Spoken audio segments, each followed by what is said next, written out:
voici, celui que tu aimes est malade. Après avoir entendu cela, Jésus dit, cette maladie n'est point à la mort, mais elle est pour la gloire de Dieu, afin que le Fils de Dieu soit glorifié par elle. Or, Jésus aimait Marthe et sa sœur, et Lazare. Prions tous ensemble aujourd'hui. Seigneur Jésus, Papa, nous venons maintenant auprès de toi, alors que nous voulons étudier ta parole, Seigneur, je te prie. Ouvre nos cœurs, Seigneur, ouvre nos oreilles, que nous puissions le recevoir, que cela germe et produise des fruits qui nous conduisent à la vie éternelle. Seigneur, je te prie, Seigneur, mon Dieu, aide-moi à le dispenser sans crainte ni faveur, avec autorité, Seigneur, mais avec compassion, Seigneur, mon Dieu, et que toi seul sois glorifié, Seigneur. Bénis ta parole ce soir, loin-la puissamment encore. Glorifie-toi, Seigneur, à travers ta parole, oh mon Dieu, alléluia, et que tout honneur te soit donné. Au nom de Jésus, nous prions, et nous disons tous au nom de Jésus. Alléluia. Juste encore acclamer le Seigneur. Alléluia.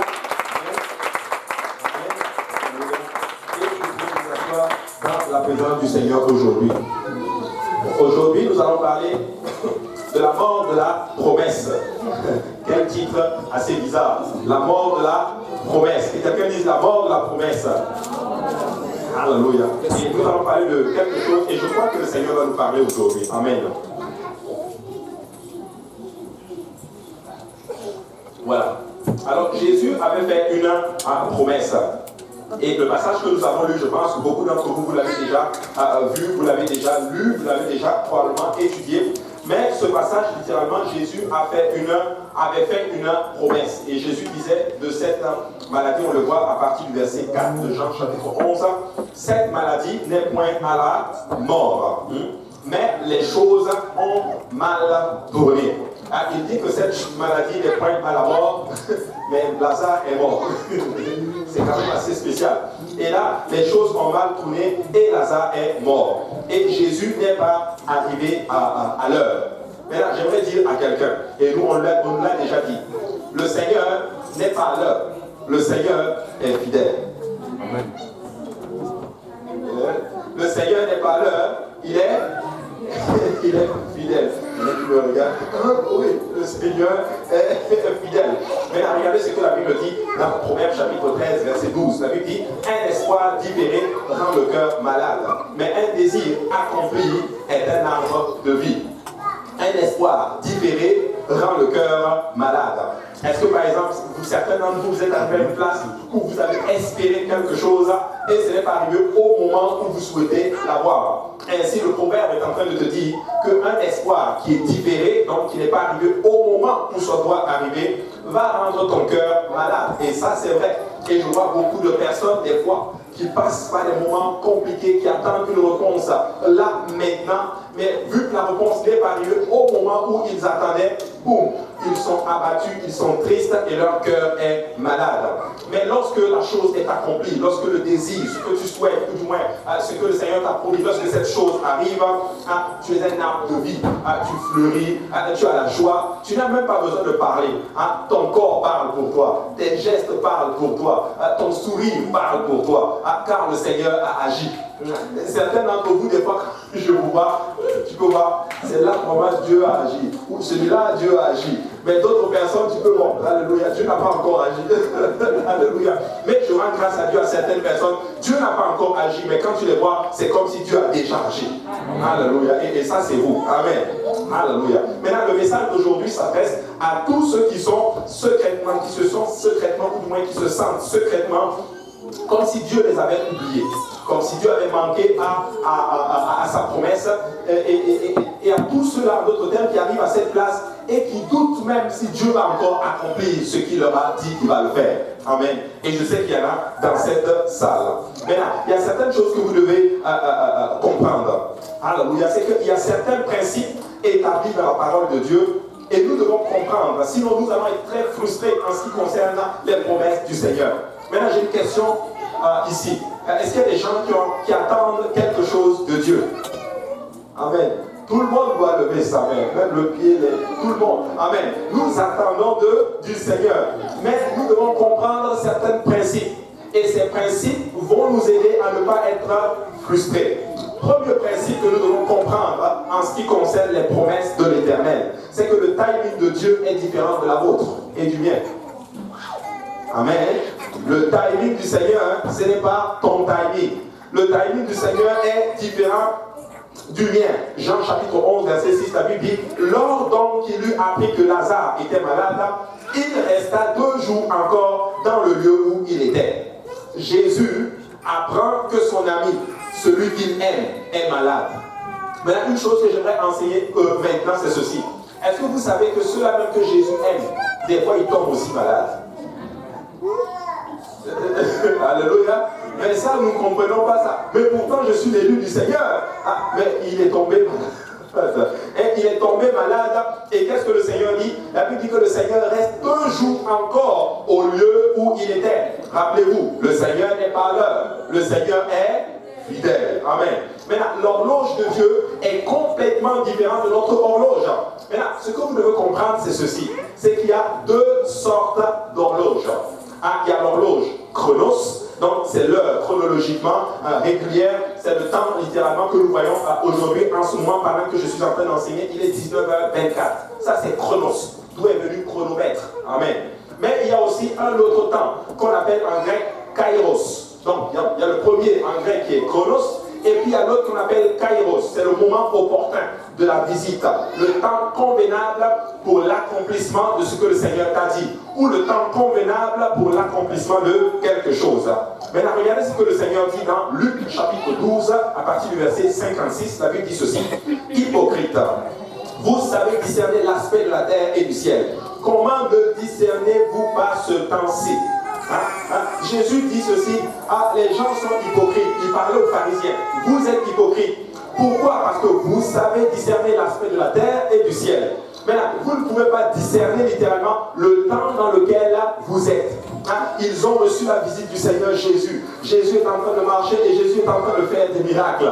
Mais ils savent discerner le temps. Ils savent, et qui ici ne sait pas que nous sommes en été?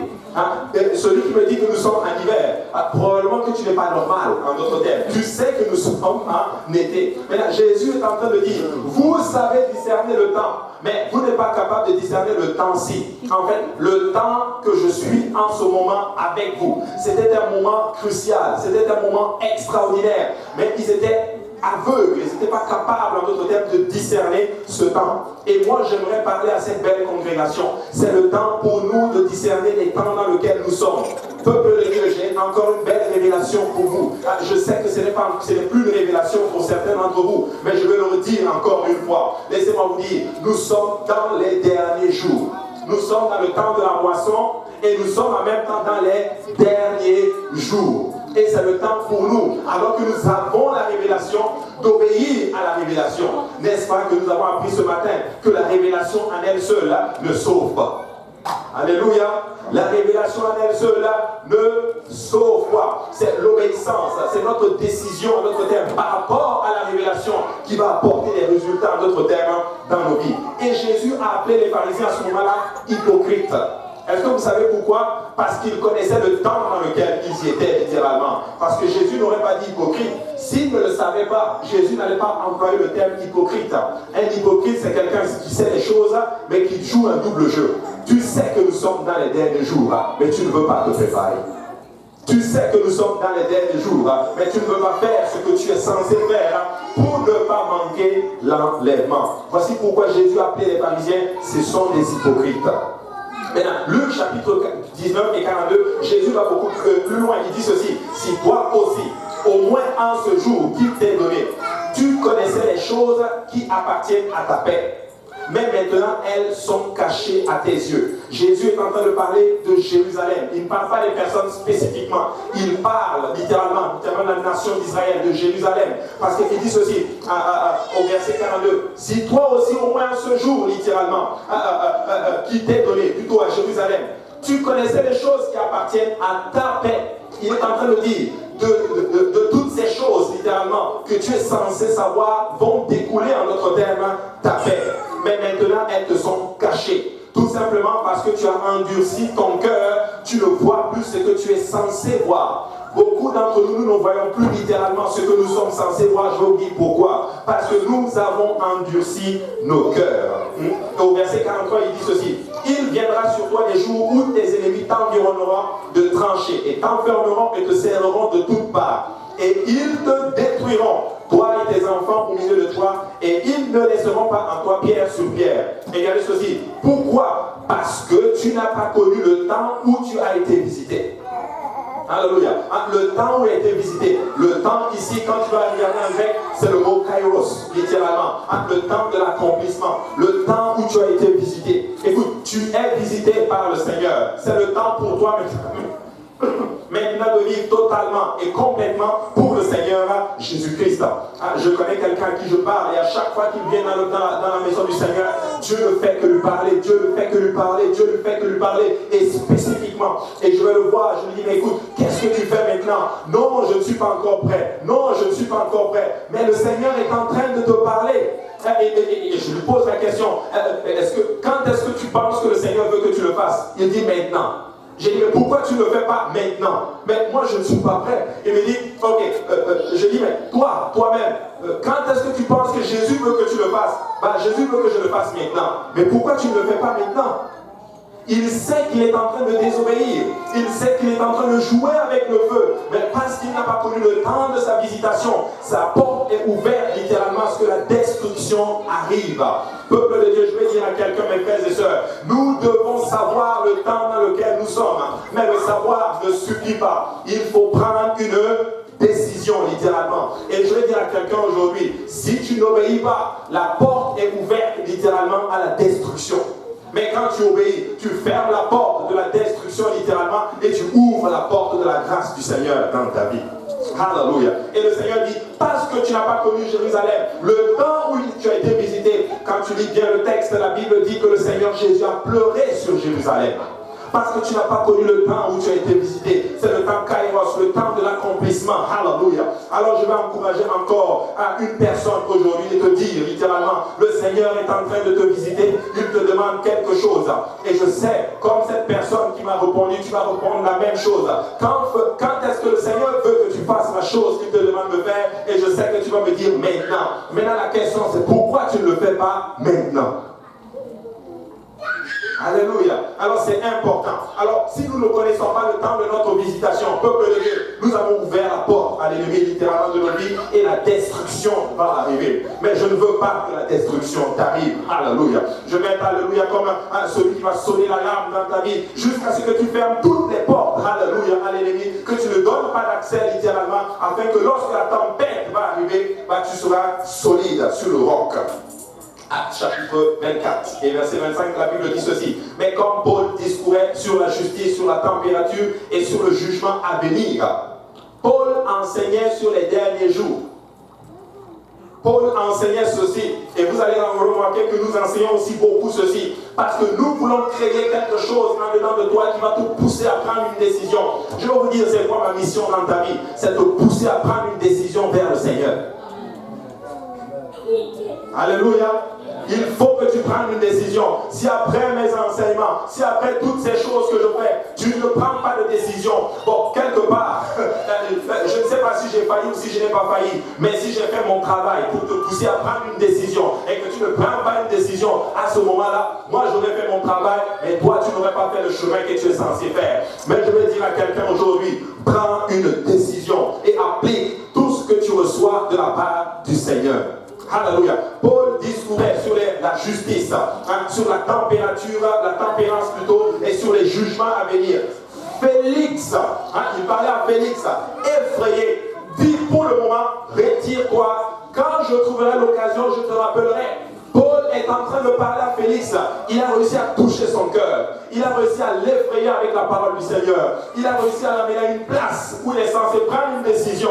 Mais au moment de prendre une décision, il fait non, je ne peux pas prendre. Retire-toi. Et là, je vais te rappeler au moment où je suis prêt. Ça me fait penser à certaines personnes qui arrivent, qui sont touchées par la conviction, mais ils sortent de cette porte sans avoir pris une décision. Laisse-moi te dire une chose avec la conviction. La conviction arrive, mais si tu ne l'entretiens pas et que tu n'obéis pas au moment opportun, laisse-moi te dire que cette conviction va disparaître disparaître, elle va partir. Et quand tu vas revenir la prochaine fois, la conviction va être moindre que la première fois. Et quand tu vas revenir la troisième fois, elle va être encore moindre que la deuxième fois. Et quand tu vas revenir, il n'y aura plus de conviction. Ces mêmes prédications ne vont pas avoir d'effet dans ta vie. Mais je vais dire à quelqu'un aujourd'hui, si la conviction est dans ton cœur, alléluia, prends une décision, applique, alléluia, et vis selon les voies du Seigneur. Alléluia. Ne sois pas comme Félix. Les Félix, c'est des gens qui sont touchés par la parole du Seigneur, mais ils rejettent, ils sortent de là sans avoir pris une décision. Je ne veux pas que tu sois un Félix. Sois un serviteur du Seigneur. Ou une servante du Seigneur. 2 Corinthiens chapitre 6 et verset 2, la Bible dit, car au temps favorable, c'est encore le mot kairos. Au moment convenable, au moment favorable, je t'ai exaucé. Au jour du salut, je t'ai secouru. Voici maintenant le temps favorable. Voici maintenant le jour du salut. J'ai parlé encore à cette personne, je l'ai dit, la Bible dit, elle me dit, je ne serai jamais prêt. Mais la Bible dit, au temps favorable, je t'ai exaucé. Au jour du salut, je t'ai secouru. Voici maintenant le temps favorable. Voici le jour du salut. C'est quand le salut? Dieu dit, c'est ce jour-ci. Alléluia. C'est le jour du salut. C'est le temps pour toi d'y obéir. Tu me dis, mais pasteur Abou, tout ce que tu me dis, quand est-ce que je dois le mettre en pratique? Tu dois le mettre en pratique maintenant. Pas genre demain, pas après-demain. Tu dois le mettre en pratique maintenant. Galates chapitre 6 et verset 9, la Bible dit ceci. Ne nous lassons pas de faire le bien, car nous moissonnerons au temps convenable. Si, et quelqu'un dit si, nous ne nous relâchons pas. Alléluia. Nous allons moissonner au temps convenable. Si tu ne te relâches pas. Je regardais un peu le mot laçon, en d'autres termes, avant de venir ici. Le mot grec, en d'autres termes, c'est si tu ne perds pas courage à faire ces choses. Si tu es c'est arrivé à une place où on manque de force à faire ces choses-là. On est épuisé de faire le bien. Qu'est-ce que le bien? Le bien, c'est tout ce qui profite à l'avancée du royaume. Tout ce qui profite à ton salut et au salut de l'autre. Pas ton salut seulement, mais aussi au salut de l'autre. Premièrement, ton salut. Deuxièmement, le salut de l'autre. Troisièmement, l'avancée du royaume, mes frères et sœurs. Le Seigneur est en train de dire ceci. Ne te lasse pas. Ne te fatigue pas. Mon frère, ma soeur, ne te fatigue pas de prier. Ne te fatigue pas de venir dans la maison du Seigneur. Ne te fatigue pas d'étudier la parole du Seigneur. Ne te fatigue pas d'enseigner la parole du Seigneur. Ne te fatigue pas de faire toutes ces choses, littéralement, que le Seigneur t'appelle à faire. Parce que si tu le fais, laisse-moi te dire que tu vas moissonner au moment convenable. Oh mais pasteur Abou, mais moi ça fait 150 ans que je fais ça. Ça n'arrive pas. Les choses sont encore la même chose. J'ai une bonne nouvelle pour toi. Tu vas moissonner au temps convenable. C'est quel temps? Je ne sais pas. Mais au temps convenable, tu vas moissonner. Tu vas moissonner ici-bas, mais tu vas aussi moissonner dans l'au-delà. Beaucoup d'entre nous, vous avez été frustrés. Vous avez été blessés alors que vous étiez en train de faire le bien pour le Seigneur. Et vous êtes lassés. Et vous êtes en train de perdre littéralement ce que le Seigneur a en réserve pour toi. Je veux te dire, ne te lasse pas, ne te fatigue pas. Les circonstances viendront, les situations viendront, les problèmes viendront pour réduire littéralement notre terme ce que tu es en train de faire pour le Seigneur. Mais comme un prédicateur, je vais encore sonner l'alarme. Mon frère, ma soeur, ne te lasse pas de faire le bien. Ne te lasse pas de venir encore dans ce sanctuaire et de louer le Seigneur. Ne te lasse pas de venir à la réunion de prière. Ne te lasse pas, notre terme, d'enseigner cette étude biblique. Ne te lasse pas de te lever le matin et de chercher la face du Seigneur et de prier. Ne te lasse pas, notre terme, de faire le bien. Ne te lasse pas de faire le suivi d'une âme. Amen. Parce qu'au temps convenable, tu vas moissonner. Amen. Au temps convenable, tu vas moissonner. Et il dit ceci, si tu ne te relâches pas, alléluia, ne te relâche pas, que le Seigneur nous aide, que nous n'arrivions pas à cette place où nous commençons quelque chose et nous avortons la chose. Alléluia. Tu sais, on parle de l'avortement, nous sommes contre l'avortement. Alléluia, amen. Le Seigneur est bon et c'est anti-biblique. Mais nous ne voulons pas être avortés spirituellement. Tu commences quelque chose, tu arrêtes. Tu commences le suivi d'une âme, tu arrêtes. Le projet avorte. Mais peuple de Dieu, laissez-moi vous dire, s'il y a un peuple, s'il y a une église qui va continuer à faire le bien, nous allons le faire maintenant. Alléluia. Et ça va être nous. Ça va être nous. C'est même arrivé à une place, même certaines personnes, tu sais, c'est nous qui sommes censés être fatigués de faire le bien. Mais alors que nous voulons faire le bien, eux sont fatigués même de recevoir le bien que nous faisons. Il y en a qui ne comprennent pas ce que je suis en train de dire.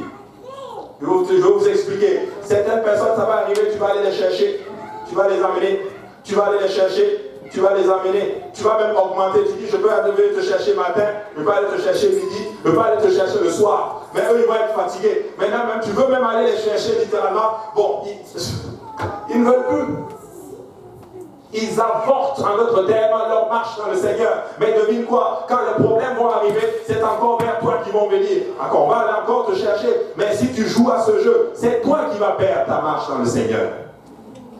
Dis à ton voisin, ne te lasse pas. Ne te lasse pas de servir Dieu. Ça ne s'adresse pas seulement aux serviteurs du Seigneur. Ça s'adresse à toute personne qui veut gagner son salut. Ne te lasse pas de marcher pour Jésus. Alléluia. Alléluia. Quand il a reçu sa promesse, en parlant de notre cher Abraham, il était encore humainement, c'était impossible en d'autres termes d'avoir un enfant. Il a attendu 25 ans, littéralement. Ça dit chronos. 25 ans. 1, 2, 365 jours multipliés par 25. Il a attendu pour arriver au temps Kairos, le temps convenable de l'Éternel. Il avait 100 ans et Sarah avait 90 ans. Peuple de Dieu, je ne sais pas ça fait combien de temps tu attends ta promesse. Mais moi je connais un homme qui a attendu sa promesse pendant 25 ans. Alléluia. Et il n'a jamais douté de son Seigneur. Et je comprends pourquoi la Bible l'appelle le Père de la foi. Certains ici, ça fait 6 mois. Dieu n'a pas encore répondu. Ça fait 1 an, Dieu n'a pas encore répondu. Ça fait 3 ans, Dieu n'a pas encore répondu. Laisse-moi te dire, tu ne dois pas perdre ta foi. Tu dois continuer à lui faire confiance. Parce que le Dieu que nous servons, alléluia, est un Dieu littéralement qui va accomplir les choses au moment opportun. Je ne suis pas en train de vous parler, je ne prêche pas un Dieu bonbon, un Dieu canette de guichet. Tu mets dans ta prière peut-être à $2 et je ne sais pas moi, le coca va sortir. Je prêche un Dieu, alléluia, qui répond quand il veut, mais qui est fidèle. Et s'il a dit qu'il va répondre, il va répondre. Quand est-ce qu'il va répondre? Je ne sais pas. Mais je sais une chose, si tu tiens pour le Seigneur, il va répondre. Mais ce que tu veux, est-ce que tu peux l'avoir? Oui, tu peux l'avoir. Tu peux l'avoir par tes propres moyens, mais laisse-moi te dire que si ce n'est pas dans la volonté du Seigneur, ça va finir par devenir, en d'autres termes, un boulet et un poids pour toi. 2 Pierre chapitre 3, au verset 8, la Bible dit ceci, mais il y a une chose, bien aimée, que vous ne devez pas ignorer, c'est que devant le Seigneur, un jour est comme 1000 ans, et 1000 ans sont comme un jour. Le Seigneur ne tarde pas dans l'accomplissement de la promesse, comme quelques-uns le croient. Mais il use de patience envers vous, ne voulant que personne, qu'aucun ne périsse, mais voulant que tous, et quelqu'un dise tous arrivent à la repentance. Des fois l'attente que le Seigneur fait, c'est pour que tous arrivent à la repentance. Dieu ne va pas te donner certaines choses jusqu'à ce qu'il arrive à une place où il sait qu'il ne va pas te perdre.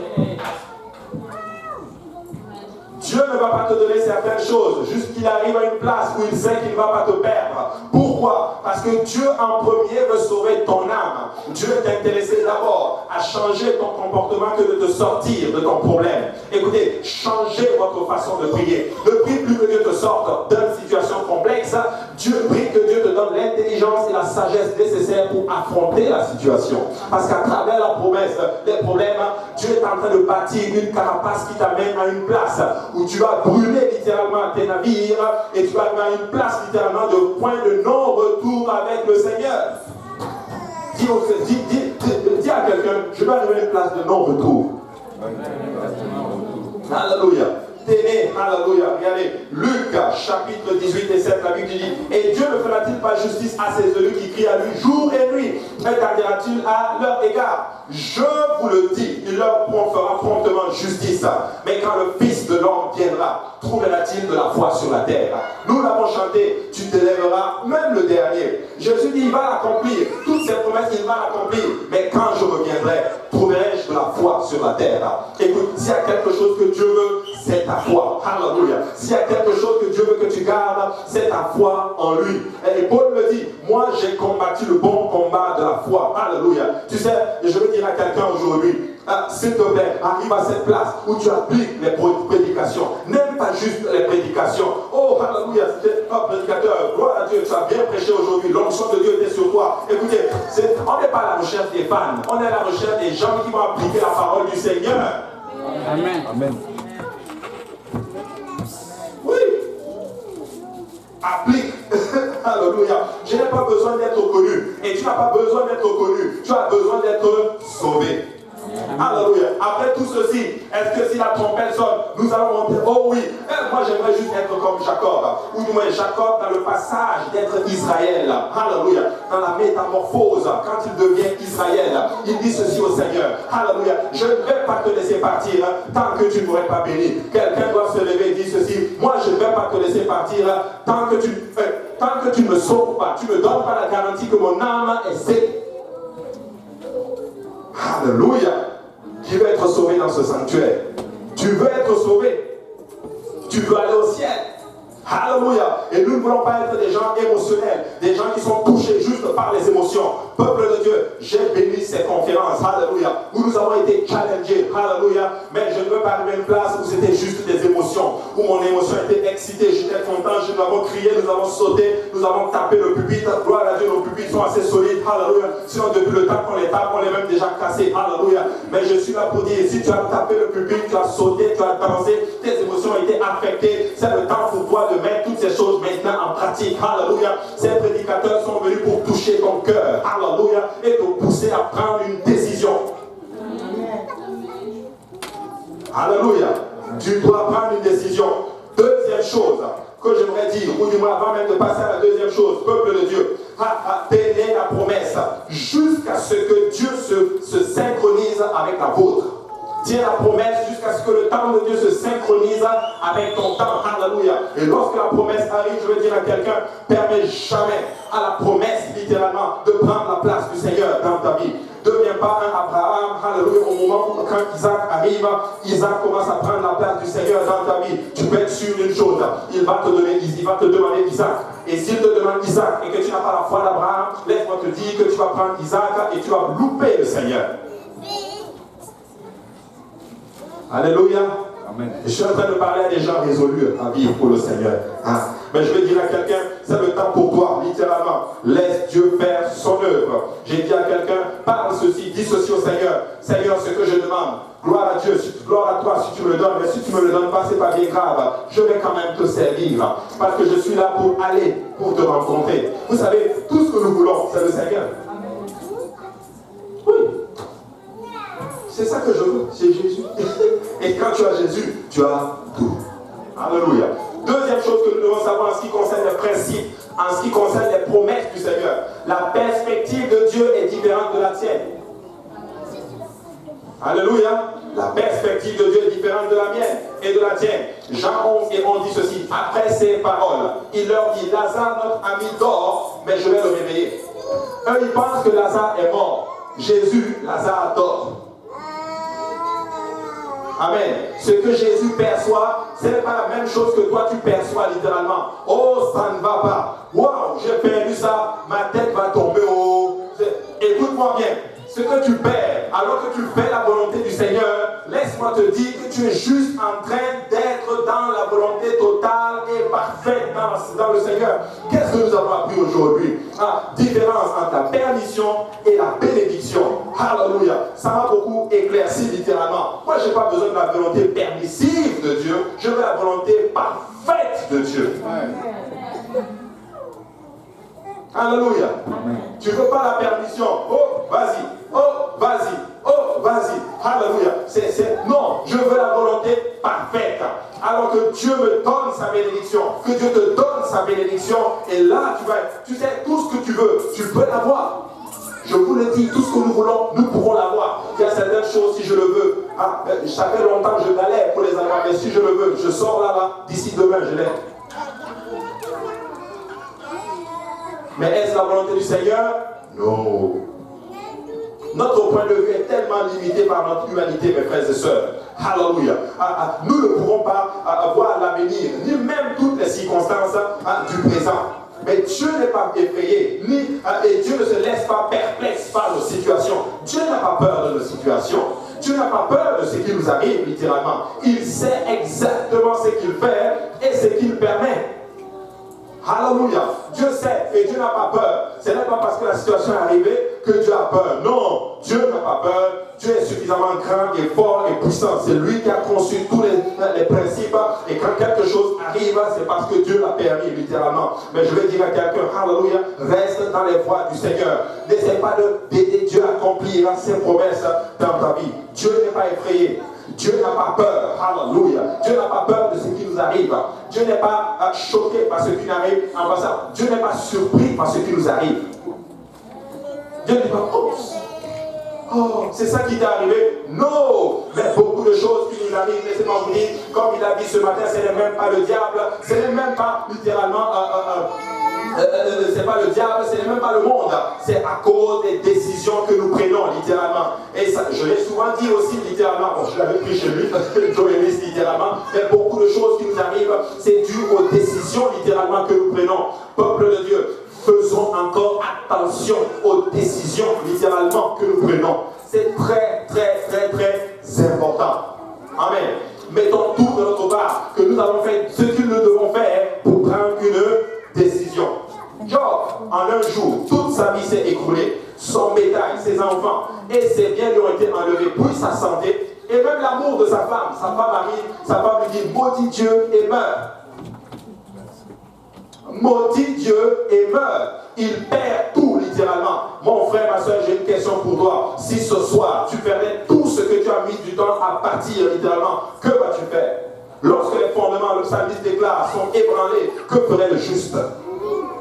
Les fondements de ta santé, les fondements de tes finances, toutes ces béquilles sur lesquelles, littéralement, tu es fondé, lorsque le Seigneur va les faire tomber, littéralement, que vas-tu faire? Et j'ai vécu des situations comme ceci. Quand je suis arrivé au Canada pour la première fois, l'argent, ce n'était pas un problème. L'argent arrivait comme l'eau. Alléluia. Les études, ça allait très bien. D'excellentes notes. Alléluia. La famille, ça allait bien. Et vous savez quoi, je me disais, et j'avais même déclaré sur le corps de l'orgueil, rien ne peut m'empêcher de réussir. J'ai tout.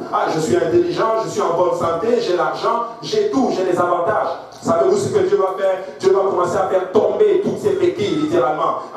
Le robinet va commencer à se fermer un peu. La cellule familiale commence à se déstabiliser, en d'autres termes. À l'école, il commence à avoir des problèmes. On commence à échouer les cours, littéralement. L'immigration commence à bien courir derrière toi.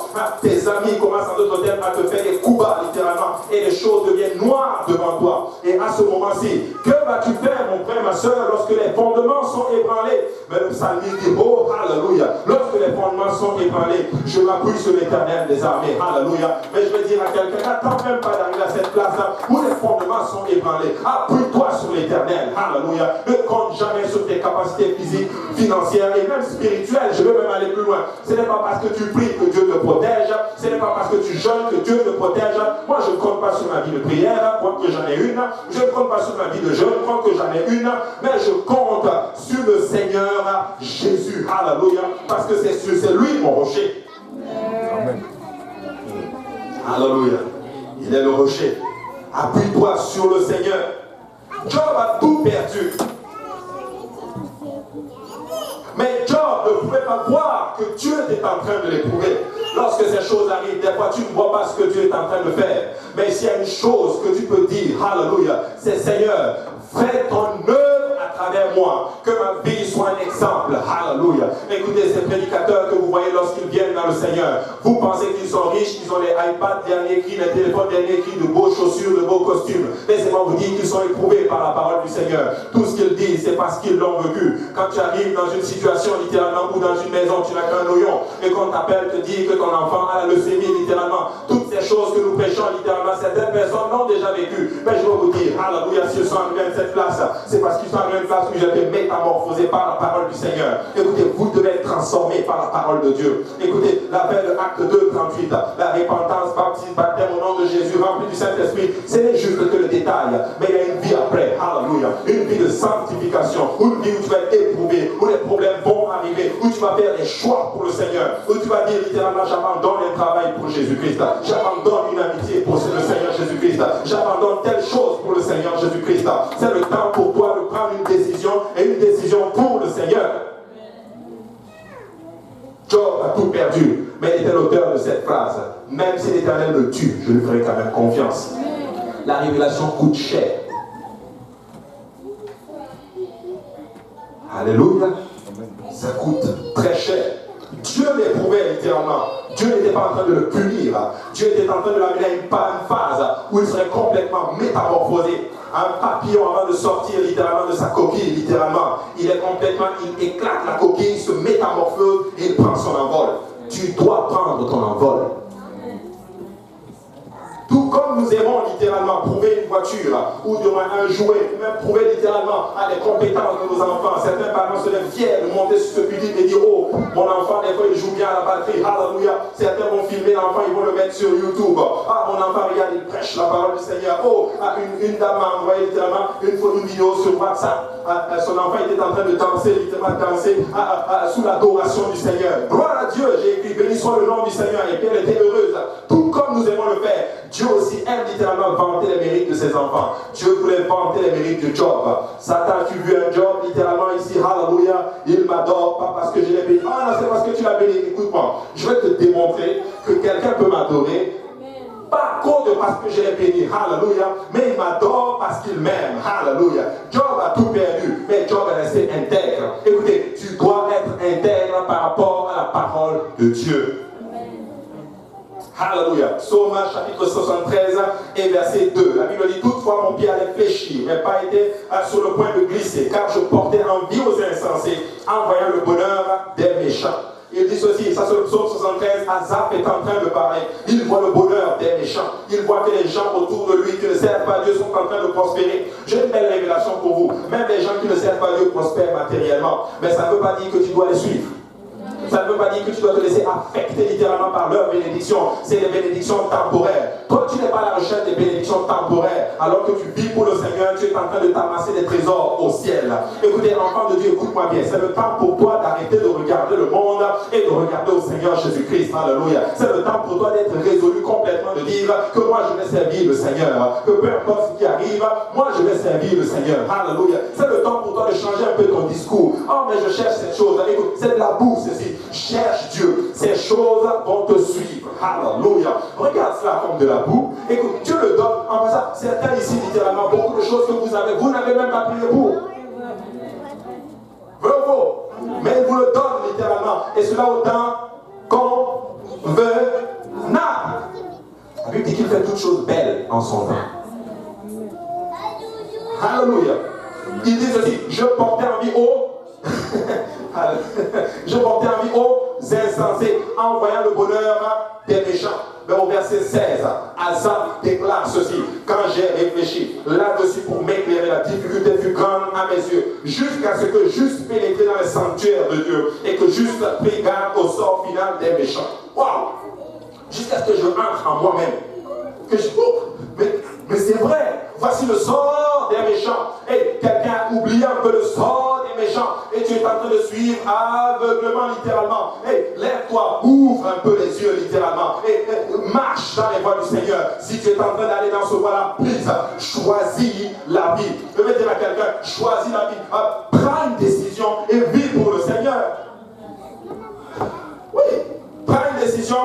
Vive pour le Seigneur, alléluia. Et j'aime cette déclaration de notre cher Habakkuk, car le figuier ne fleurira pas. Il dit ceci, le figuier ne va pas fleurir. La vie ne produira rien. Le fruit de l'olivier manquera. Les champs ne donneront pas de nourriture. Les brebis disparaîtront du pâturage et il n'y aura plus de bœufs dans les étables. Quel portrait négatif de ces choses qui vont arriver. Il a cette compréhension. Mais il dit ceci, toutefois, au verset 18, je veux me réjouir en l'Éternel. Je veux me réjouir dans le Dieu de mon salut. Il sait que les choses ne vont pas être pires. Ça va être pire. Ça ne va pas être mieux. C'est ce que la Bible dit. Dans les derniers jours, les choses vont il y aura des temps difficiles. Mais quelqu'un doit se réjouir dans le Seigneur, dans le Dieu de ton salut. As-tu rencontré Jésus-Christ? As-tu rencontré le maître des temps et des circonstances? As-tu rencontré, comme Lennon Gold le dit, l'homme au même percé par les clous pour toi? Est-ce que tu as rencontré celui dont on a pris une couronne d'épines, qu'on a déposé sur sa tête et le sang a commencé à dégouliner? Est-ce que tu as rencontré, Seigneur, celui dont le dos a été flagellé littéralement par des lanières, littéralement de pierre? Alléluia, avec du cuir, littéralement, alors qu'il portait sa croix. As-tu rencontré le Seigneur Jésus-Christ? Parce que si tu l'as rencontré, alléluia, tu vas te réjouir dans le Dieu de ton salut. Alléluia. Et au verset 19, je l'aime ceci. L'Éternel, le Seigneur est ma force. Alléluia. Ce n'est pas mon travail, ma force. Ce n'est pas mon compte en banque, ma force. Ce n'est pas ma santé, ma force. Ce n'est même pas parce que je viens de telle ou de telle famille, ou parce que j'ai tel background, ou de telle relation. Non, non, non. L'Éternel est ma force. Alléluia. Il rend mes pieds semblables à ceux des biches. Vous savez comment le biche est? Il est agile. Alléluia. Lorsque l'obstacle arrive, il change de direction en même temps. Alléluia. Il évite le danger, littéralement. Hey Satan, tu penses que tu vas voir? J'ai les pieds de biche. Alléluia. Je peux changer de direction à tout moment. Alléluia. Tu m'as attaqué ici. Alléluia. Tu attaques ma vie de prière. Je vais trouver un moment. Je vais trouver un meilleur moment, littéralement, d'appliquer cette vie de prière et te donner un bon coup. Parce que j'ai les pieds de biche. Écoute, il parle de la tribu de Nephtali. Nephtali, il dit Nephtali, toi tu es une biche. Alléluia. Tu es une biche. Ça dit dans le sens où, écoutez, une biche, lorsqu'elle est en train de fouiller, même la lionne ne peut pas la voir. J'ai vu littéralement des vidéos où la biche est en train de fouiller, la lionne la poursuit, jusqu'à la lionne se fatigue littéralement, et la biche s'arrête et la regarde. Comme il dit, tu ne mourras jamais. Alléluia. J'aime cette chanson. You can catch me again. Alléluia. Le diable ne pourra jamais t'avoir parce que tu as les pieds de biche. Tu es une biche et en passant, le diable n'est pas un lion. Il rugit juste comme un lion. Il est juste une photocopie d'un lion. Mais la photocopie, c'est juste une trahison de l'original. Alléluia. Ce n'est pas un lion. C'est juste n'importe quoi. C'est juste un animal. La Bible dit que quand tu vas voir le diable dans les derniers jours, tu vas dire, toi, c'est toi qui faisais tomber le monde. Mais laisse-moi te dire que tu es une biche. Il rend tes pieds semblables à ceux des biches. Et il n'a pas fini avec sa promesse. Regardez ce qu'il dit ici. Mes pieds semblables à ceux des biches. Et il me fait marcher sur mes lieux élevés. Pas les lieux élevés, sur toi, tes lieux élevés. Dieu a des promesses pour toi. Dieu t'appelle à prospérer. Dieu t'appelle à grandir. Dieu t'appelle à être un intercesseur, à être un serviteur. Dieu t'appelle à être tout ce qu'il veut. Dieu va te faire marcher sur toutes tes promesses. Tu vas rentrer dans ce que Dieu a dit que tu vas rentrer. Alléluia. Et parce que tu as les pieds de biche. Et c'est Dieu qui te fait élever, qui te fait marcher dans tes lieux élevés. Et dis aussi au chef des chantres avec instruments à cordes. Que ça soit cela ton chant. Alléluia. Job, chapitre 42, verset 10, j'aime celle-là. L'Éternel rétablit Job dans son premier état. Ça tombe dans l'esprit, j'ai la parole à moi aujourd'hui. La Bible dit ceci, que Job a été rétabli dans son premier état. Ton premier état, ce n'est pas ce que tu es. Ton premier état, c'est quand lorsque le Seigneur t'avait créé littéralement dans le jardin d'Éden. Alléluia. Nous étions purs, nous étions parfaits littéralement. Mais l'ennemi est entré dans le jardin parce que l'homme a failli à un moment donné et il a déstabilisé notre état. Mais laisse-moi te dire que le Seigneur te rétablit alors que tu obéis à l'évangile et que tu marches dans la sanctification. Il te rétablit dans ton état de pureté dans le Seigneur. Alléluia. Écoutez-moi bien. Quand tu obéis au Seigneur, tu es pur, comme le jour où il t'a créé littéralement et qui t'a mis dans le jardin. Amen. Il dit, il rétablit Job, alléluia, dans son premier état. Quand Job, il priait pour ses amis, et l'Éternel lui accorda le double de ce qu'il avait possédé. Moi, je ne sais pas pour vous, mais je veux 2 fois de ce que j'avais, de ce que le diable m'a pris. C'est comme s'il t'a volé $2, mais quand tu vas aller, c'est $4 que tu vas récupérer. Alléluia. Tu as une famille qui ne sert pas Dieu, tu vas récupérer 2 familles. Alléluia. Tu as quelqu'un dans ta famille qui ne sert pas Dieu, tu vas 2 fois littéralement. Qu'est-ce que tu as perdu? Le Seigneur te dit, il va te donner 2 fois littéralement ce que le diable t'a pris. Telle est la promesse quand vous ne pouvez pas voir ce que Dieu est en train de faire. Votre promesse, elle est morte, mais elle ne fait que dormir. Lazare n'est pas mort, le Seigneur dit. Il dort. Ta perspective, c'est mort. Lazare est mort. Mais Jésus dit, il dort et je vais le réveiller. Ta promesse à l'heure morte, le Seigneur est en train de te dire ce soir, je vais la réveiller. Quand? Je ne sais pas. Reste dans le temps opportun. Kairos. Alléluia. Regarde au Seigneur spécifiquement.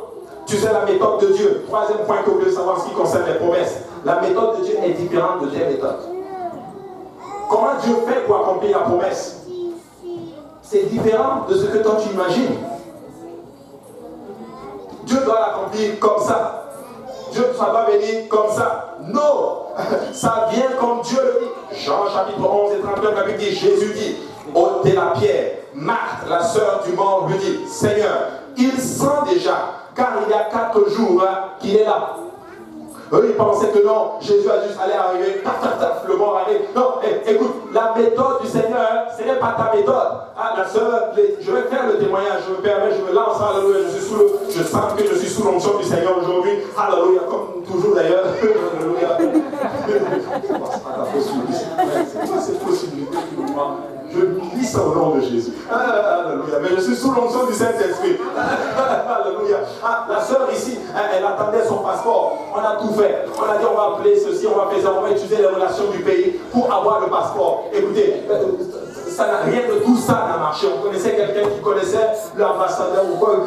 Rien de tout ça n'a marché. Le passeport est juste arrivé. Ta méthode n'a rien à voir avec la méthode de Dieu. Dieu va le faire. Comment il va le faire? Je ne sais pas. Mais il va le faire. Alléluia. Ta méthode, ça n'a absolument rien à voir de ce que le Seigneur est en train de faire. Marthe, la sœur du mort, lui dit, Seigneur, il sent déjà, il y a 4 jours qu'il est là. Tu sais, Jésus a attendu 4 jours, parce que dans la tradition juive, spécifiquement, 4 jours après, c'est déclaré cliniquement mort, c'est fini. Tu ne peux pas nier, et Jésus voulait que toi tu saches, que les anges sachent, que tout le monde sache, que tout dans les années à venir, en 2015 et tout, que tout le monde sache que ça là, c'est un miracle. Alléluia. Ça fait 4 jours qu'il est dans le tombeau. Il est cliniquement dead, mort, c'est fini. Personne ne peut agir. Mais oh, alléluia, le monde entier n'aura pas le choix de dire que c'est le Seigneur qui l'a fait. J'ai dit ceci à une sœur. Beaucoup de choses vont arriver à certains d'entre vous, à certaines personnes. Mais écoutez, vous, Église de l'Est, ma prière pour vous, alléluia, c'est que toutes les choses qui vont arriver dans vos vies, les gens n'auront pas le choix que de dire que c'est Jésus qui l'a fait.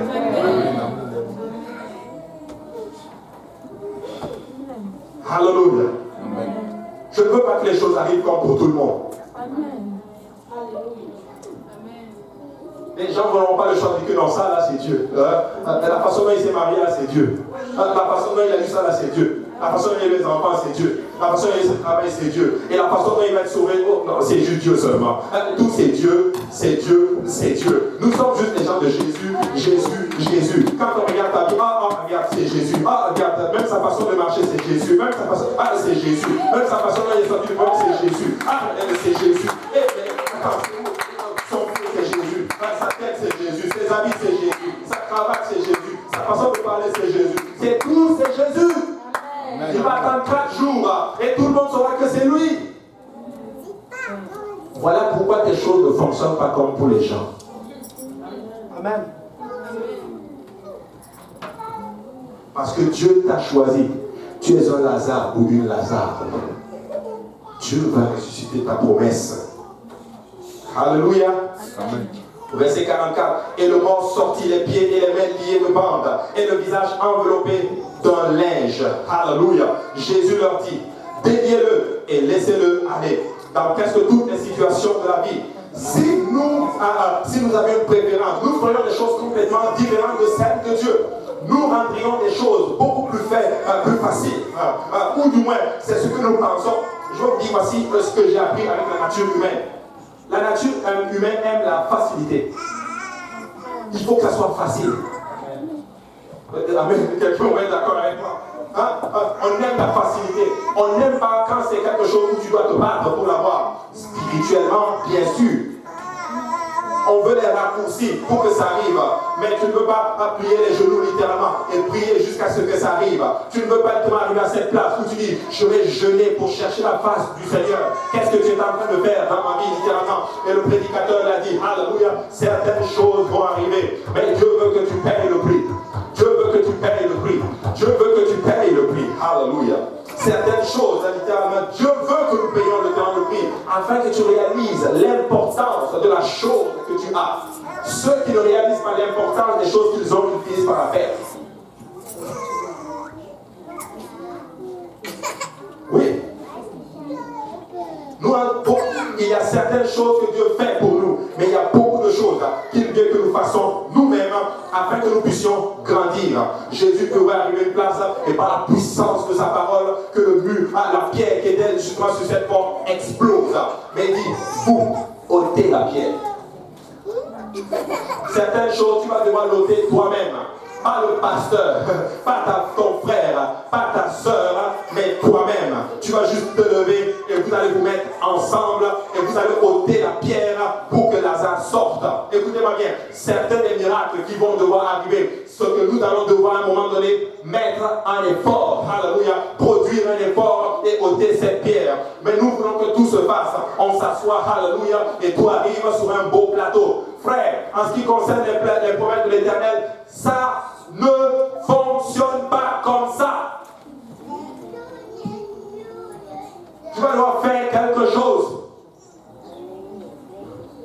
Oui, même une mère, pour accoucher, doit pousser. Tu dois pousser. Je vais aller plus loin. Beaucoup de femmes maintenant aiment tellement la facilité qu'elles peuvent accoucher par césarienne que par la voie naturelle. Je sais de quoi je parle, quelqu'un me l'a déjà dit.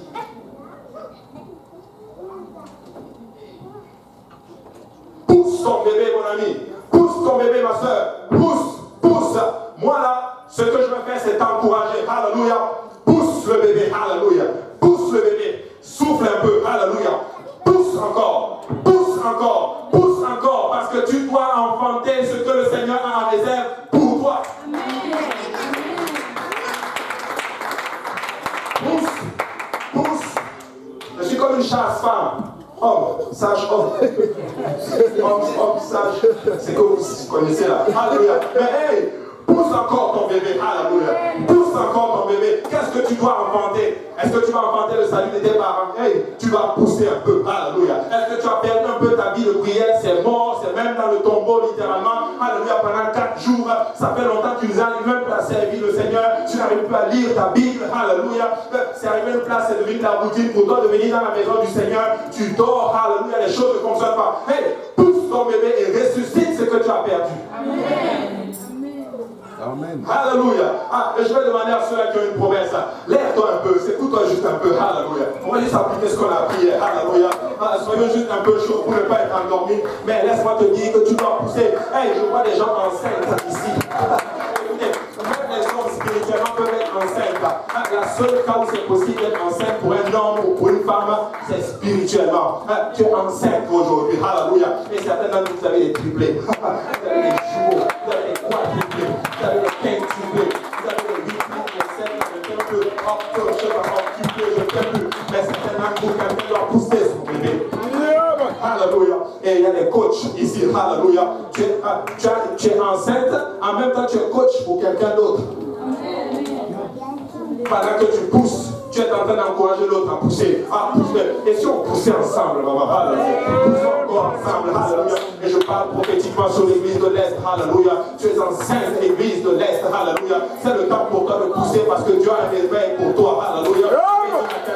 Nous allons voir des choses que nous n'avons jamais vues, alléluia, même dans le passé, parce que Dieu a un réserve, alléluia. Ce sont des choses que l'œil n'a point vues, que l'oreille n'a pas entendues, alléluia. Des choses que le Seigneur a en réserve pour ceux qui l'aiment. Je veux dire à quelqu'un, ce sont des choses que l'homme ne peut pas arrêter, même un esprit occulte ne peut pas arrêter ce que le Seigneur a en réserve pour toi. Mais c'est le temps pour toi de pousser, alléluia. Dieu a quelque chose pour nous. Ta promesse n'est pas morte, elle ne fait que dormir. Alléluia.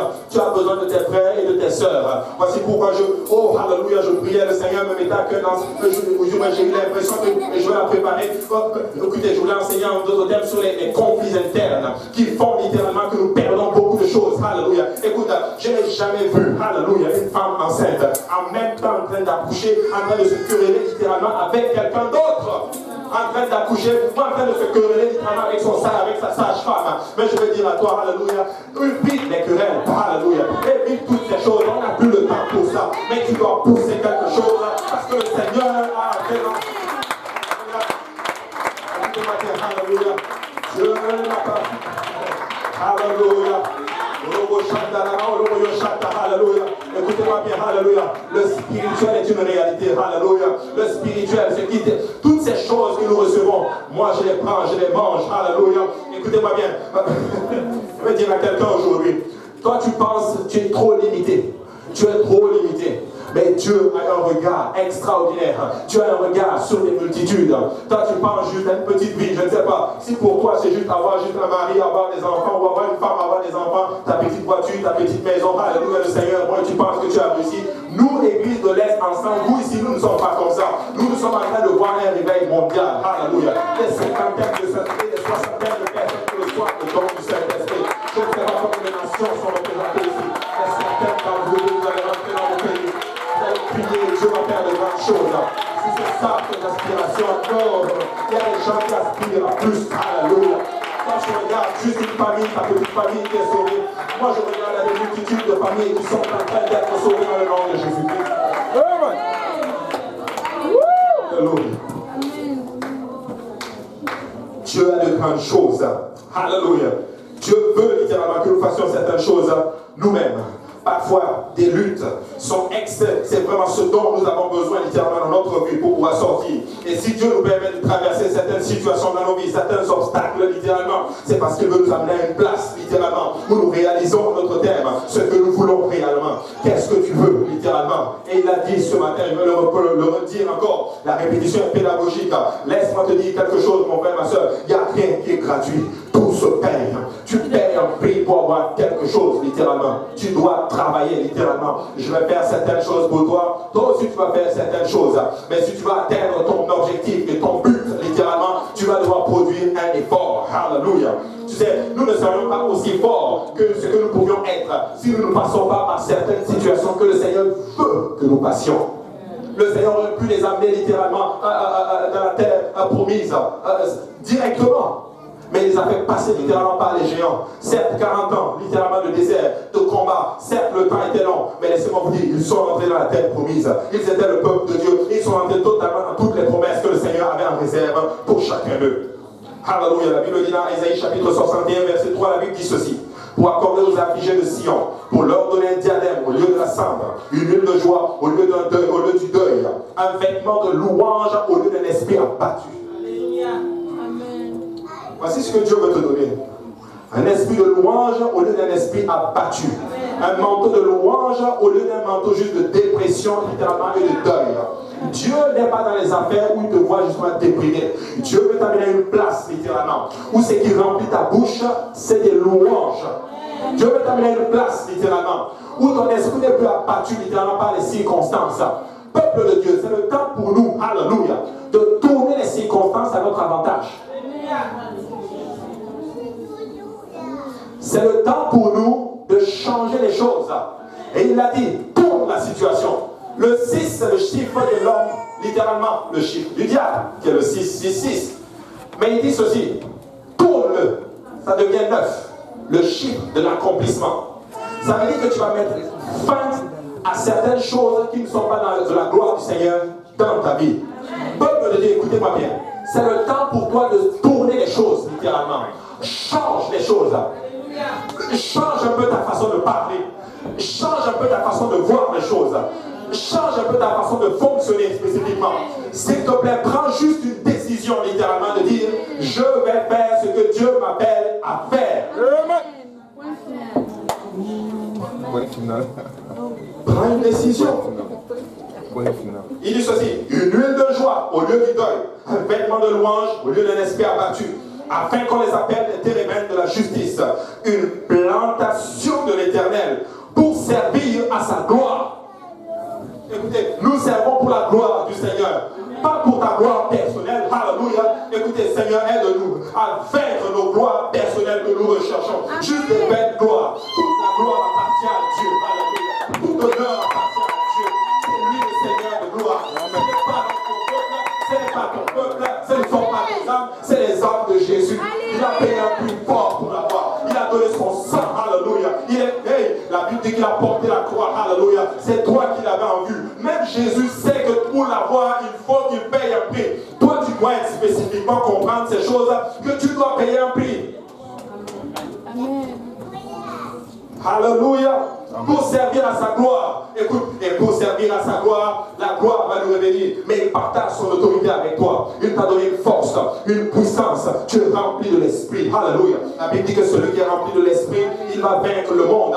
Je dis que quelqu'un qui est rempli de l'esprit, alléluia, de l'esprit du Seigneur Jésus, le Saint-Esprit, plus rien dans ce monde ne peut te vaincre. Rien. Absolument rien. Même pas les problèmes financiers, même pas le diable.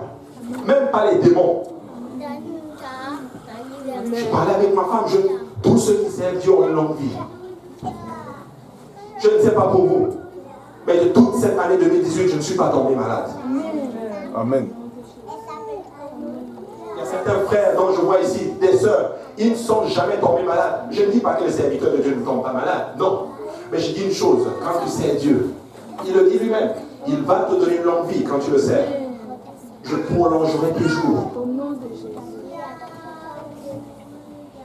Alléluia. Et Matthieu 18, 19 dit ceci, ça c'est Jésus qui parle. Et si ton œil est pour toi une occasion de chute, arrache-le. Jette-le loin de toi. Mieux vaut de toi, pour toi, entrer dans la vie, n'ayant aucun œil, que d'avoir 2 yeux et d'être jeté dans le feu de la géhenne.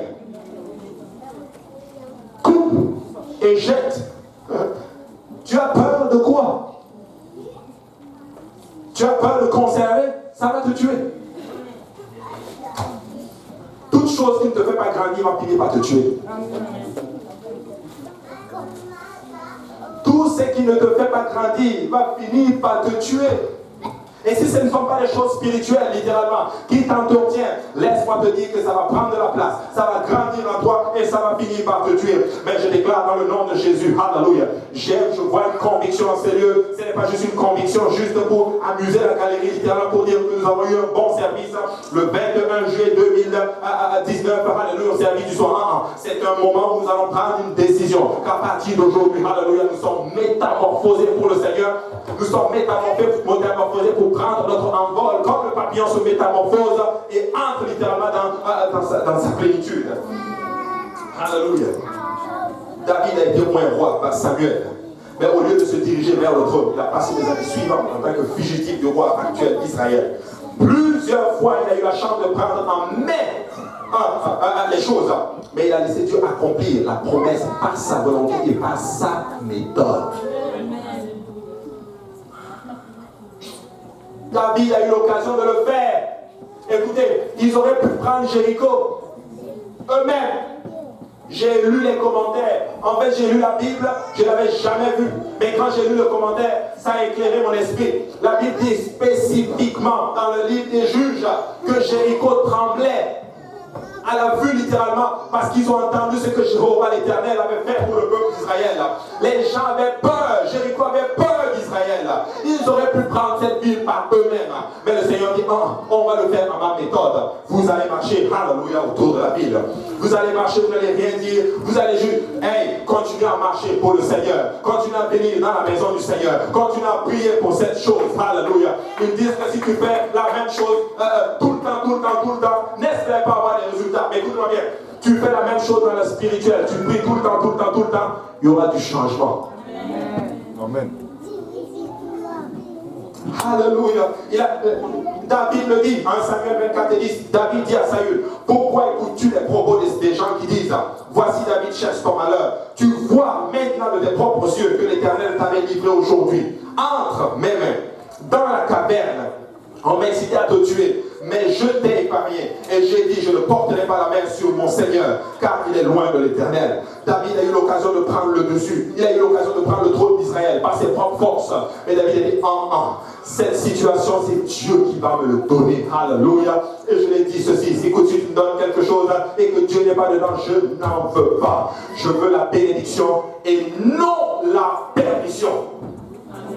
Amen. La bénédiction de l'Éternel, c'est elle qui enrichit. David a tué l'ours. David a tué le lion. David a tué le géant. Il a réussi à exceller. Mais s'il y a une chose qu'il a réussi, c'est la maîtrise de soi. C'est le plus grand géant qu'il a vaincu lui-même.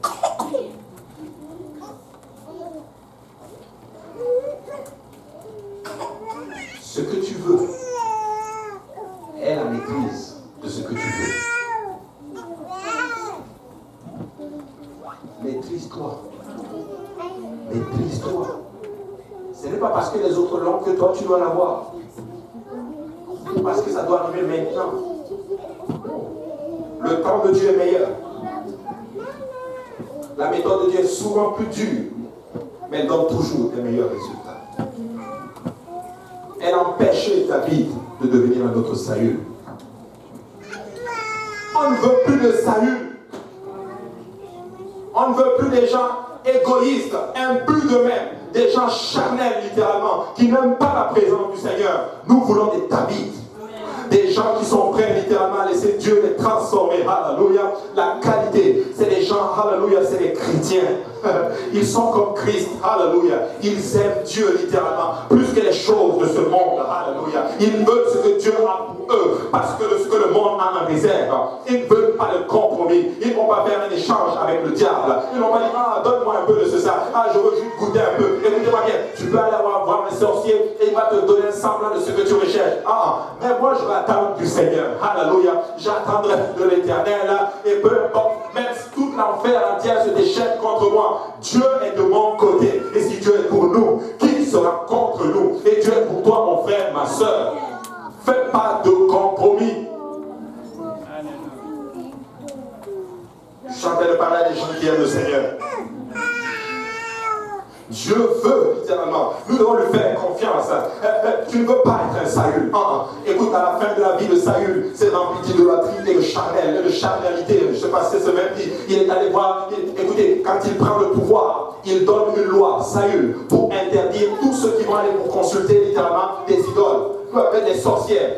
À la fin de sa vie, c'est ce qu'il fait. Il se retrouve à faire les mêmes choses qu'il avait condamnées. C'est ça les Saül. Tu ne veux pas être un Saül ou une Saül. Tu te retrouves à faire les mêmes choses que tu as condamnées à un moment donné de ta vie spirituelle. Mais les David, ils dansent pour le Seigneur. Alléluia. Et ils ne cherchent pas les choses. Ils savent qu'ils sont loin. C'est juste le 8e fils. Alléluia. Ils tuent des lions. Ils tuent, alléluia, des ours. Ils renversent les géants, littéralement, spécifiquement. Et par-dessus tout, ils ne s'appuient pas sur leur force. Ils ont la maîtrise sur eux-mêmes. Ils savent attendre les promesses de l'Éternel en silence. C'est des gens qui savent regarder le Seigneur combattre pour eux, littéralement. Ce n'est pas des gens qui vont s'élever, littéralement, et aller faire les choses par eux-mêmes. C'est des gens qui sont conscients, qui a un Dieu qui voit les choses, littéralement, qui a un Dieu qui est conscient des choses. Écoute-moi bien, est-ce qu'on t'a fait du mal? Est-ce que tu as l'impression que c'est de l'injustice? Est-ce que tu as l'impression que les choses qui t'arrivent sont injustes? Est-ce que Dieu est stupide? Non. Dieu n'est pas stupide. Est-ce que Dieu est aveugle? Non. Dieu voit. Est-ce que Dieu est élevé? Oui. Dieu voit ce qui t'arrive spécifiquement. Est-ce que tu penses qu'il ne va pas te rendre justice? Il va te rendre justice. Please, va juste dans la chambre secrète et le Dieu qui voit dans le secret te le rendra ouvertement. Et tout le monde saura que c'est Jésus qui l'a fait. Souvent, lorsque nos promesses nous parviennent, nous devons encore nous frayer un chemin à travers la lourde pierre, ôter, littéralement. Nous devons lever les vêtements funéraires, puants et toutes ces choses. Parfois, Dieu nous envoie des gens toujours liés, les pieds et le visage liés. Ils ne peuvent pas s'aider, ils ne peuvent rien faire, ils ne peuvent même pas marcher. Ensuite, il nous appelle littéralement à leur sortir de leur esclavage. Fais juste l'œuvre du Seigneur. Des gens vont venir ici complètement liés, pas de problème, liés. Lazare est sorti. Hey, quand Lazare est sorti là, Lazare n'est pas sorti un beau prédicateur en costume, cravate, prêt à prêcher vers le ministère. Non, c'est un homme qui est sorti spécifiquement, enroulé littéralement dans un manteau. Et Jésus dit, déliez-le. Hey, Lazare est ressuscité. Il faut maintenant le délier. Ta promesse va être ressuscitée. Mais c'est toi qui vas délier la promesse. Et tu vas devoir le laver parce qu'il pue un peu. Mais c'est ça que nous n'aimons pas. La promesse est là. Beaucoup sont délivrés.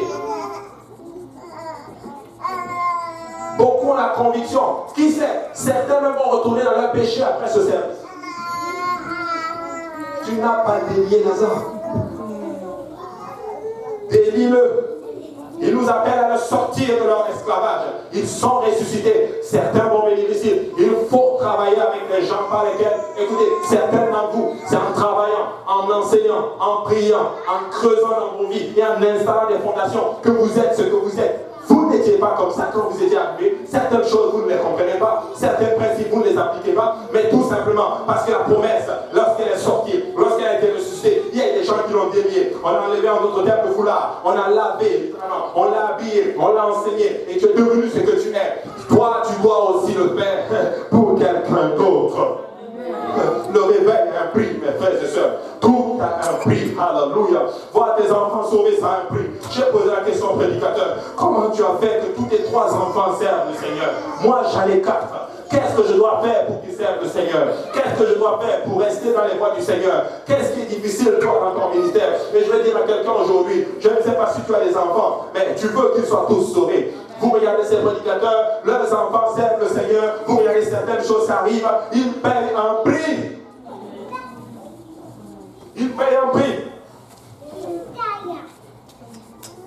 Proverbe 14 et 4 dit ceci. S'il n'y a pas de bœuf, la crèche est vide. Hein? C'est la vigueur des bœufs. C'est à la vigueur des bœufs qu'on doit l'abondance des revenus. Vous savez ce que ça veut dire? Il faut des bœufs pour travailler dans le champ, pour qu'il y ait des revenus.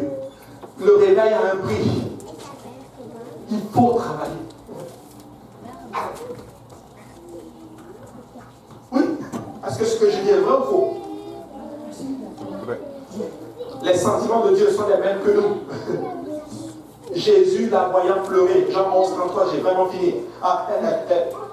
Et les Juifs qui étaient venus avec elle frémir son esprit et furent tout émus. Et il dit, où l'avez-vous mis? Seigneur lui répondit, viens et vois. Jésus arrive et Jésus pleura. Jésus n'a pas pleuré parce que Lazare est mort.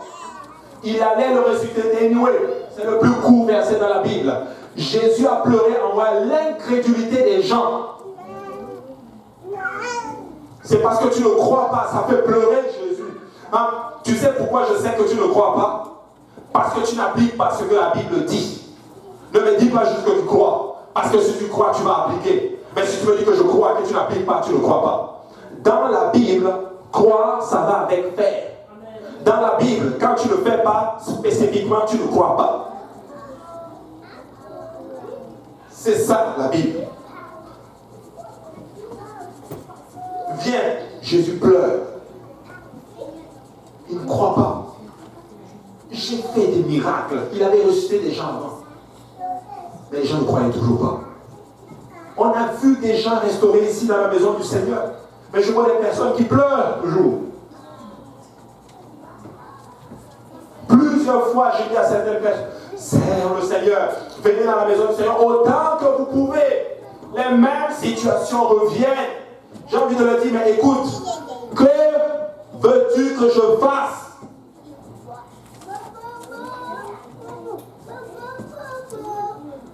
Je ne peux plus. Et quand il commence, les résultats sont là. Il lâche encore. Parlons un peu de Joseph. On a promis à Joseph que sa famille allait se... Dieu lui a promis, on va se prosterner devant toi.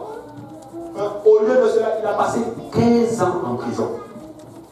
Parce que tous ses frères l'avaient trahi. Pouvez-vous imaginer à quoi ça ressemblait? Est-ce que tu as déjà été trahi? As-tu déjà été déçu? Lui, il est trahi par ses propres frères. Je vais vous dire quelque chose. Je préfère que les gens me trahissent, mais pas des gens de la même famille que moi. Mais ça, c'est ça qui est arrivé à David, plutôt à Joseph. C'est la pire des offenses. Mais Joseph, il a regardé un Dieu qui va accomplir la promesse. Ce que nous pouvons littéralement, ce que nous ne pouvons pas voir, c'est que lorsque Dieu entend réaliser sa promesse, il applique d'abord. Ça fait peut-être mal, mais je vais te le dire. Quand Dieu va appliquer sa promesse dans ta vie, il va appliquer une sentence de mort sur la promesse. Il va tuer la promesse d'abord.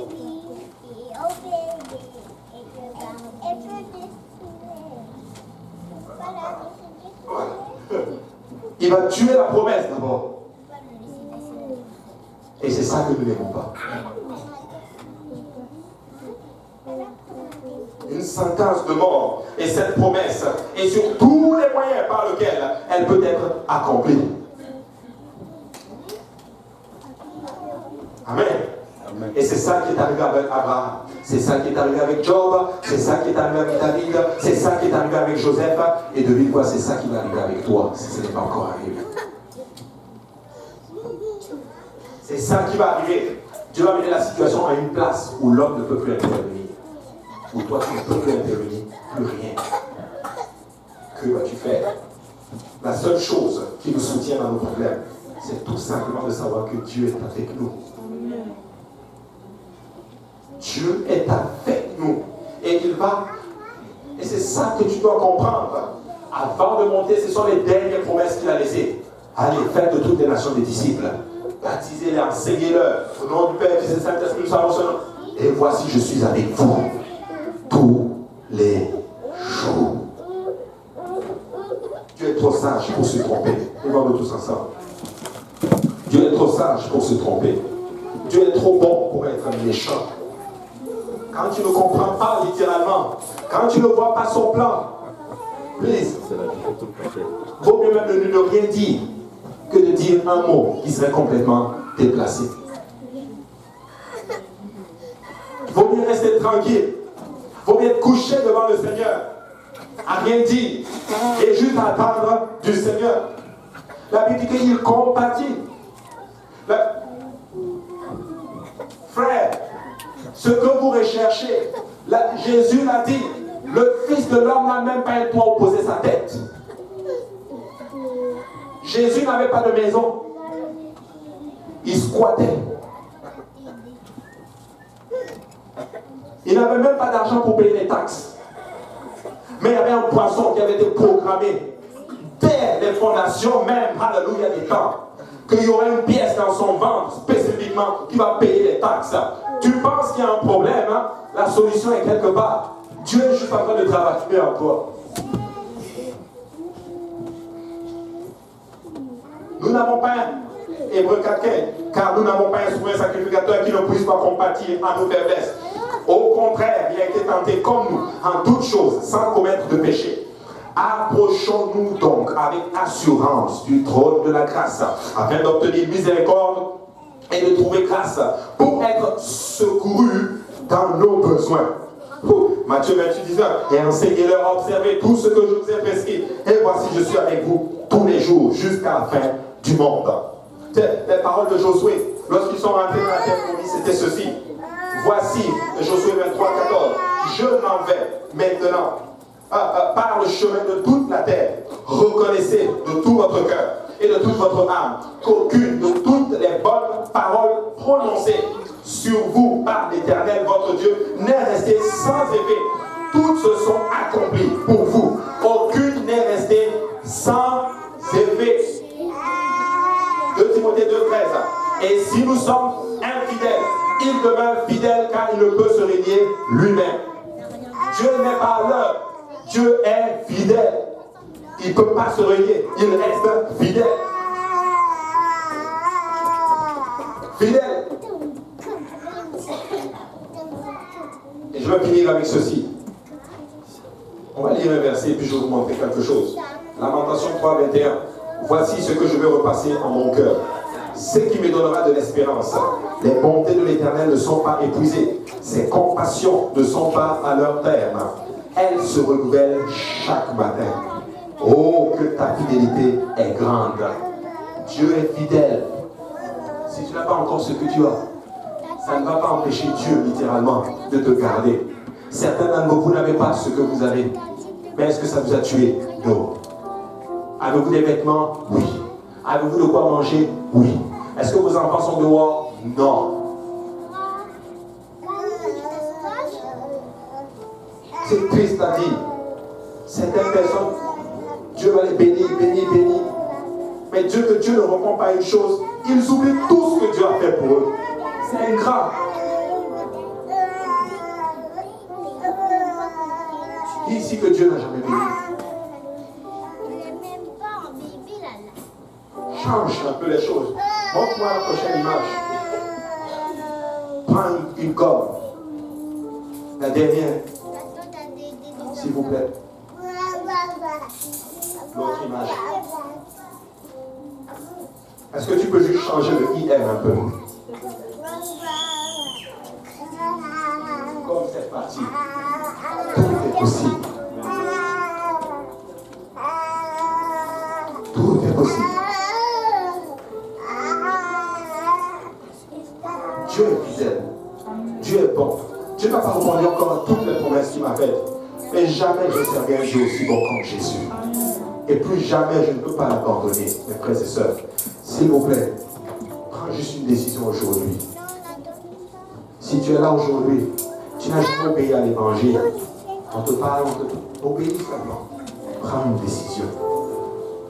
Si tu es aujourd'hui ton prochain pas, si tu n'as pas encore obéi à l'évangile, c'est ça d'abord.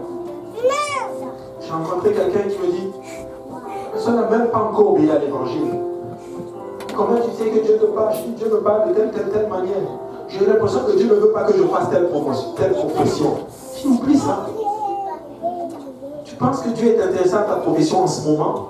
Dieu est intéressé à ton âme. Oublie ça. Entre d'abord dans le royaume. Et si tu es dans le royaume, tu sais, toi et moi, que Dieu t'appelle à aller d'un niveau à l'autre. Toi-même, tu le sais. N'arrive plus à cette place où la parole de Dieu ne te peut faire rien. Changeons. Prenons la décision de changer. Seigneur, métamorphose. Change, transforme-nous par la parole de ta parole. Nous ne serons plus jamais les mêmes. Plus jamais. Complètement changé par la parole. Un point de non-retour. Peu importe ce qui va arriver, tu ne peux plus reculer en arrière. En fait, tu peux reculer. Mais en fait, tu ne peux plus reculer. C'est là où tu dois arriver. Je peux reculer. Mais je ne peux plus reculer. Vous comprenez ce que je suis en train de dire? Ça veut dire ceci. Je peux le faire. Mais j'ai décidé de ne pas le faire. Alléluia. On va ouvrir cet hôtel. On ne va pas juste pleurer aujourd'hui. Aujourd'hui, on va juste venir faire une alliance. Vous avez déjà une alliance. Vous allez renforcer cette alliance aujourd'hui. Hein?